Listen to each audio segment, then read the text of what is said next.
안녕하세요. 이슈이스타 시간입니다. 블라디미르 푸틴 러시아 대통령이 바이든에게 맞짱 토론을 제안했습니다.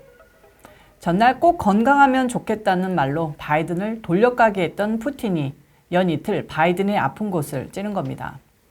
임기를 채울 수 있을까 하는 걱정이 같은 진영에서 나올 만큼 건강, 특히 뇌 건강이 염려되고 있는데요. 자신을 살인자로 말한 바이든을 향해 푸틴 대통령이 계속 딴지를 걸고 있는 겁니다. 푸틴 러시아 대통령은 오늘 조 바이든 미국 대통령에게 생방송을 통한 맞짱 토론을 제안했는데요. 타스 통신에 따르면 푸틴은 18일 자국 TV 방송과의 인터뷰에서 바이든 대통령에게 토론을 계속하자고 제안하고 싶다고 말했는데 반드시 온라인 생방송으로 하는 조건이어야 하며 직접적이고 정직한 대화를 한다는 조건에서만 이루어질 수 있다고 밝혔습니다. 취임 2달째 한 번도 기자회견을 하지 않아 원고 없이는 기자들이나 패널들과 제대로 문답을 할 수 없는 상태다라는 루머를 낳고 있는데요. 그 점을 노린 겁니다. 한술 더 떠서 푸틴은 이번 주말엔 시베리아 타이가 숲에 가서 휴식을 취하고 싶기 때문에 어렵지만 토론을 너무 미루지 말고 19일이나 22일에 하자고 구체적인 날짜까지 제시를 했는데요. 세계 어딜 가나 독재자들은 코믹한 면을 갖고 있는 것 같습니다.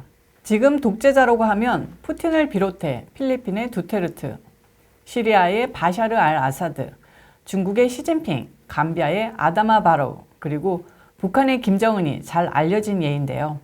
하나같이 잔인하면서 웃기는 면을 한두 가지씩 가지고 있는 것 같습니다. 잠시 이야기가 샜는데요. 푸틴의 어제 오늘 돌려가기는 바이든이 ABC 방송과의 인터뷰에서 푸틴을 살인자로 보느냐는 기자의 질문에 그렇다고 답하면서입니다. 푸틴의 정적인 나발리의 독극물 중독 사건에 러시아 정부가 개입돼 있다는 판단에 근거한 답변인데 바이든 행정부는 이미 지난 2일 러시아 정부가 나발리 독살 시도의 배후에 있다는 결론을 내리고 러시아 고위관리, 연구소와 보안기관 기업체 등을 제재했습니다. 또 바이든은 러시아가 2016년에 이어 2020년 대선에도 개입했다는 자국 정보기관의 최근 보고를 근거로 대가를 치르도록 하겠다고 경고하기도 했는데요.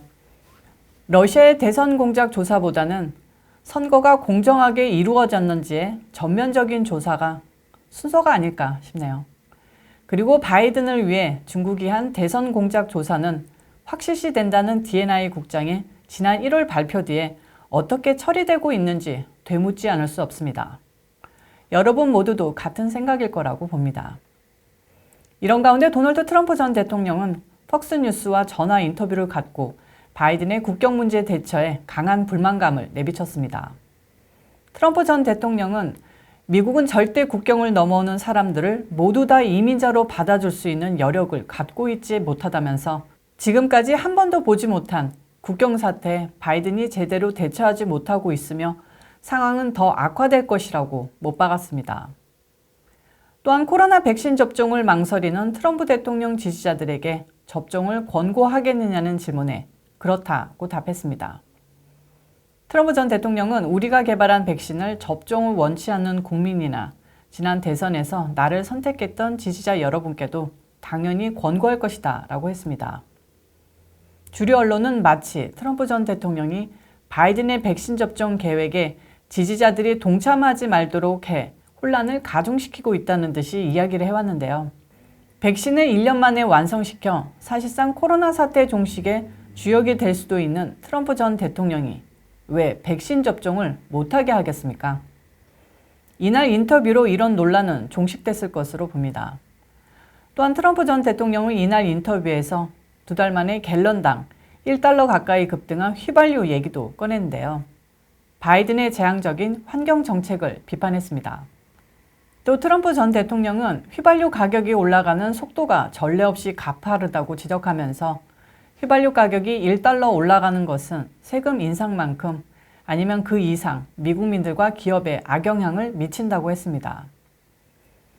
또한 그는 휘발유 가격 인상과 바이든의 세금 인상이 동시에 진행되면 미국 경제가 말할 수 없이 큰 타격을 입을 것이라고 경고했습니다. 아마 미국민들 대부분도 같은 생각일 겁니다. 사실 며칠 전 처음으로 바이든의 지지자인 제 지인으로부터 바이든을 찍은 것을 후회한다는 소리를 들었습니다. 트럼프 전 대통령이 경제는 정말 잘했던 것 같았다면서 가스 가격이 너무 비싸지고 물가도 올라가는 게 매주 느껴진다고 하더라고요. 그래도 $1,400 보내준 것은 마음에 든다고 하길래 트럼프도 그 공약을 내걸었었고 트럼프 전 대통령이 뽑혔어도 그건 줬을 거라고 깨우쳐줬습니다.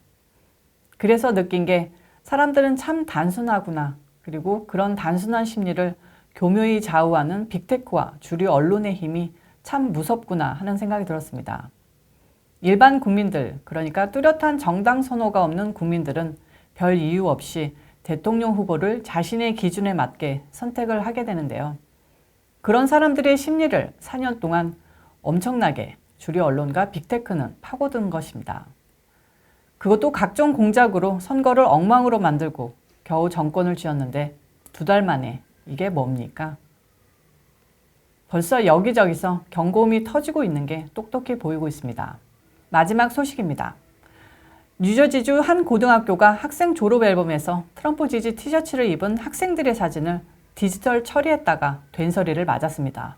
뉴저지주 월타운십 교육부는 한 교사가 제기한 소송을 취하는 조건으로 $32만 5천 지급한 것으로 나타났습니다. 교육부 소속 수잔 파슨스 교사는 지난 2017년 재직 중이던 고교의 졸업 앨범 편집을 담당하고 있었는데요. 학교로부터 마가, 미국을 다시 위대하게 티셔츠와 트럼프 지지 모자 등을 입거나 쓴 채로 사진을 찍은 학생들의 옷을 디지털 수정하라는 지시를 받았습니다. 트럼프 전 대통령의 지지자였던 파슨스 교사는 엄청난 정신적 고통을 겪었으며 디지털 수정을 한 졸업 앨범이 배포된 후 온갖 비난을 받았다며 교육부에 피해 보상을 요구했습니다. 교육부의 이런 행위는 언론과 자유 발언의 권리를 보장한 헌법 조항에 위배되는 것인데 미국 교육계에 침투한 자칭, 진보 세력들의 이중잣대를 여실히 보여주고 있습니다. 아무튼 파슨스 선생님께 축하를 전해드려야겠네요.